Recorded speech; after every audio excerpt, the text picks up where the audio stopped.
beautiful people, and welcome back to my channel. If you haven't already, please hit the like and subscribe button below.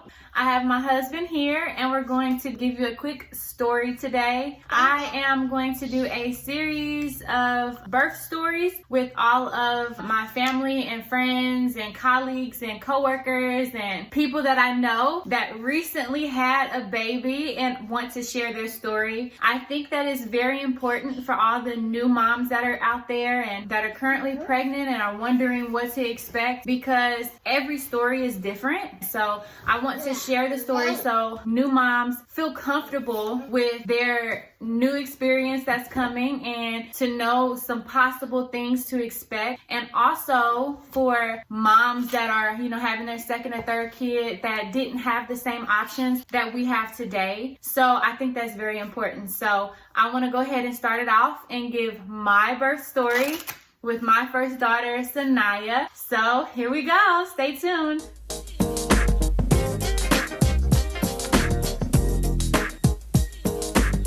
So I want to start off by saying that my daughter's original due date was May 16th, but she decided to give her grand entrance 2 weeks early.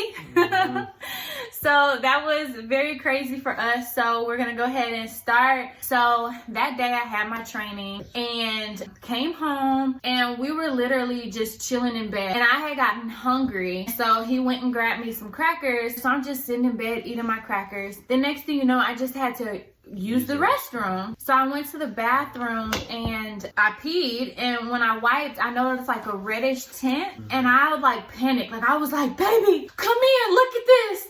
And so he came in and he's panicking. He's like, I didn't have a clue. Right. And so we were like, oh my goodness, what do we do? Like, you need to call the doctor, your OB, to see what's going on. So I called the triage line and they called me back and they were like, well, of course we don't know because we're not there to see it. So you need to go to the hospital to have them look at you. So we're panicking. We didn't have a bag packed and we're getting ready to leave. And it is pouring raining. Yeah. Pouring raining. Like, this was probably the worst rain that we had seen in a while. In Texas. So we get in the car. Keep in mind, I wasn't having any contractions. Like, I wasn't having any pain. It was just that reddish tint. So we took our time and got to the hospital, and they took me into the emergency triage section so that they could, assess me to see if my water had broke or if they could send me back home. And they come back and they're like, well, we're gonna test you. They put like a little cotton swab up there to get to see if it's amniotic fluid that's on it. Then they had ran some tests and they came back and they were like, we hope you guys brought your bags and park your car in this location because y'all are not going home. And keep in mind, this is like midnight, almost 1 in the morning. And they told us that, and we were like, oh my goodness. So they finally admitted us and gave us a room. And at that time, it might have been about 1. The nurse came in and I got settled into the bed, and still my contractions had not started. So the hospital that I was at, apparently like they had strict regulations or whatever. And she was saying that I had to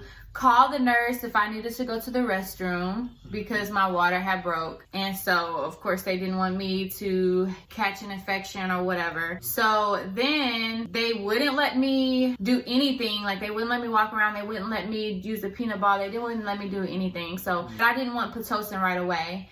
So I was like, well, how much longer can I get? How much longer can I get? So she was like, well, we can give you till about 3:30 a.m. to try and get your contractions started. So here I am calling my cousin Amber, and I'm like, how can I get my contractions started? They won't let me do anything. And so she's like, well, I mean, really the only thing that I can do is move back and forth in the bed to try to move her around to get my contractions going. So I did that, and they actually gave me till about, 4:30? 4, yeah. So then they came into the room and they started Pitocin, and it was like a really slow drip of Pitocin, and I didn't want an epidural yet. So then my contractions started kicking in. That was probably the worst part of my life. Like, flat out. It was about 4 hours straight. She would sleep for 10 minutes. And as soon as those contractions start kicking in, she, wake up, wake up, wake up. And I get like literally, keep in mind, I'm sleeping on a concrete couch. I've never been to jail before, but that has to be somewhere close to how the beds feel. Like she kept waking up every 10 minutes for 4 hours straight. Because I didn't want the epidural at first. I wanted to see how long I could go without getting the epidural. So when my contractions started kicking in and it got to the point where I couldn't handle it, it was more like a period cramp at first, and then it progressed and it got worse and worse and worse. And then by the time that I couldn't handle it anymore, it was like a period cramp on steroids times 1,000. And I was like, I can't do this anymore. Yeah. So he's ready to get the nurse. And so she comes back and she's like, well, do you want to try IV pain meds? And so I was like, yeah, let's try that. Cause she, I had a really good nurse. Like she tried to make me laugh and keep my mind off of things. She wasn't funny. It didn't work. It did not work whatsoever. She tried. What was her name? Brittany? Brittany. Yeah. So shout out to you, Brittany. But yeah, she tried. And so I did the IV pain meds and she was like, well, normally some moms, when they get the IV pain meds, they go to sleep for 2 hours. And then by the time they wake up, they're ready for their epidural or they're ready to push or whatever. So I was like, well, give them to me, girl. Give me those IV pain meds if I'm going to sleep for 2 hours. That 10 minutes turned into 15 minutes. It was off. I went to sleep, and when I say that the IV pain meds really had me like everything was moving in slow motion, like I was high off of drugs or something. So that didn't work. I still was feeling every single contraction. So I waited a bit. That might have been another 45 minutes I stuck out. Probably like 30 tops. Another 30 minutes, and then I was like, I can't take it anymore. So then I'm yelling at him, telling him to go get the nurse. I was like put in a bind, like nurse telling me one thing, she telling me another thing. This is my first time, one of the worst. Like she was saying, everything was in slow motion. I was in slow motion as well because I was surviving off of 3 minutes of sleep. I wouldn't wish that upon anybody. I'm not even gonna lie to you. So it's 6 a.m. now, and I'm yelling at him, telling him I can't take it anymore. Then what? I had to get up again after. Did I tell you? It was about 2. Yeah, you got the epidural shot, probably like 6. It felt like days before they came. Like it was literally hours.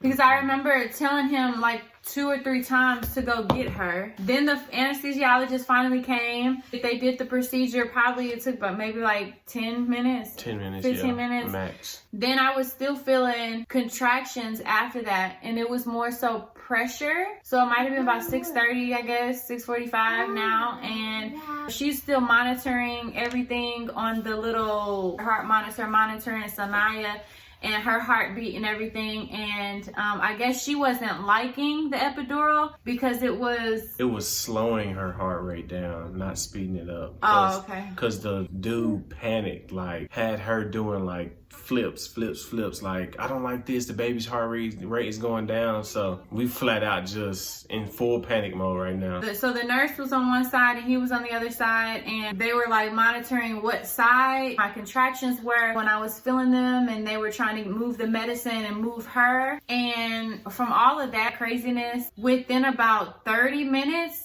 I went from about 2 centimeters to about 10. Yeah. And I was still feeling the pressure, like pain. And I kept telling the nurse, I'm still feeling something. Like, why am I still feeling stuff? Because if you get the epidural, you should be completely numb and you shouldn't feel anything. So then she checked my dilations and she was like, she's crowning. You're ready to push. And the messed up thing about that is I had some like special equipment that my coworkers needed. So they came to the hospital and I flat out told them, I was like, dude, y'all gotta give me like 10 minutes. And they were already late. So I physically had to go outside, get the equipment, give to my supervisor and hurry up and run up here. And all of a sudden I bust in the room and she's crowning, like head is filling the blanks, like. So then she ran and got the doctor, and the doctor came in and we pushed. I think I literally pushed like 3 times. Yeah, 3rd time and she was out, and they were like, oh my goodness, this is so good, yay. And I didn't feel any of that, so that was a plus. I didn't feel any of the pushing. Honestly, by the time the epidural people came and everything, I might have been able to get through it. I'm gonna try this time with this baby, but no promises. I'm gonna do what I gotta do. If I need the epidural, I need the epidural. And on my side, I did not look. And on this baby, I'm not looking either. All I remember is they handed me this little slimy thing and said, cut this umbilical cord, because I was not looking at it. Nope. They were like, Dad, you want to cut the umbilical cord here? It was not, But he can't lie. He knows that was an amazing experience for him. And Fellas, please do not look. that is funny. I did rip a little. I think I needed 1 or 2 stitches, and they got little Sanaya out and put her on me, and it was amazing. This cute little weird looking alien purple baby that was laying on me. I was still in love with this purple little thing. Hey, one thing that's kind of like a little sketchy is when the baby's born and they got to clean that little fluid and stuff off of them. Try to somewhat take it with a grain of salt and not be so serious. Well, I was on the verge of like fighting one of them dogs. They was wiping my baby down like she was an old Cadillac or something. I'm talking about rough. Like, that did not sit well with me, and I don't think it still does to this day. But it's one of them things, like, they get paid to do that. I wouldn't do it, but I mean, somebody has to.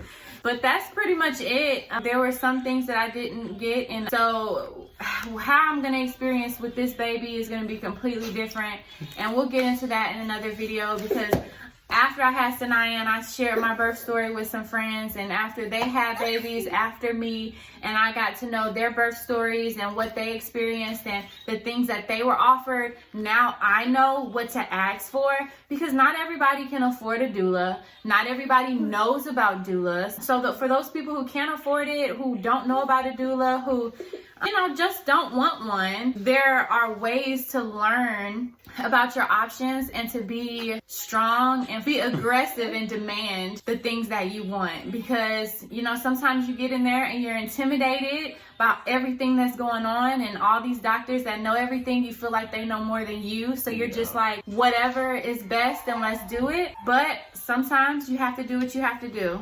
So stay tuned. For my next video, I'm gonna have one of my friends share her birth story, and we're gonna get through that. So thanks for watching. See you next time. Thank y'all.